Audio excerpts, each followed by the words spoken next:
News now, thousands of mourners gathered for a funeral procession through Baghdad for Iran's top general and other militants killed in a U.S. airstrike. General Qassem Soleimani, the head of Iran's elite force and mastermind of its regional security strategy, was killed in an airstrike overnight on Friday near the Iraqi capital's airport.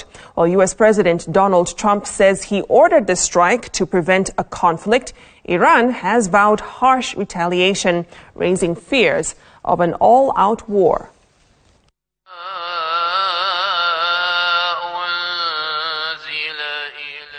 Iraqi flags and flags of Iran-backed militias colored the streets of Baghdad, where thousands of Iraqis joined a funeral procession for Iranian commander Qassem Soleimani and Iraqi paramilitary chief Abu Mahdi al-Muhandis, who were both killed in a U.S. airstrike on Friday.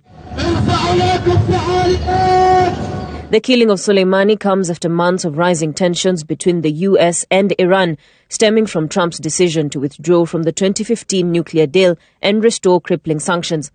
The looming confrontation leaving the Middle East region bracing for an escalation of violence, even as U.S. President Donald Trump justified the airstrike and said the U.S. wanted to stop a war and not to start one. His bloody rampage is now forever gone. He was plotting attacks against Americans, but now we've ensured that his atrocities have been stopped for good. They are stopped for good. I don't know if you know what was happening, but he was planning a very major attack, and we got him.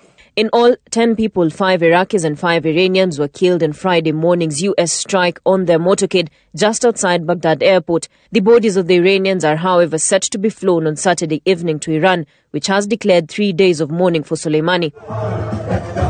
Following the increased tension in Iraq, the British government, through its Foreign Secretary Dominic Raab, has hardened its travel advisory for Iran and Iraq.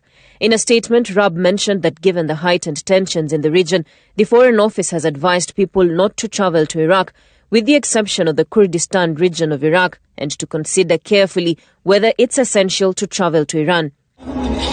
Soleimani was the architect of Iran's regional policy of mobilizing militias across Iraq, Syria and Lebanon, including in the war against the Islamic State group. He was also blamed for attacks on U.S. troops and American allies over nearly 2 decades.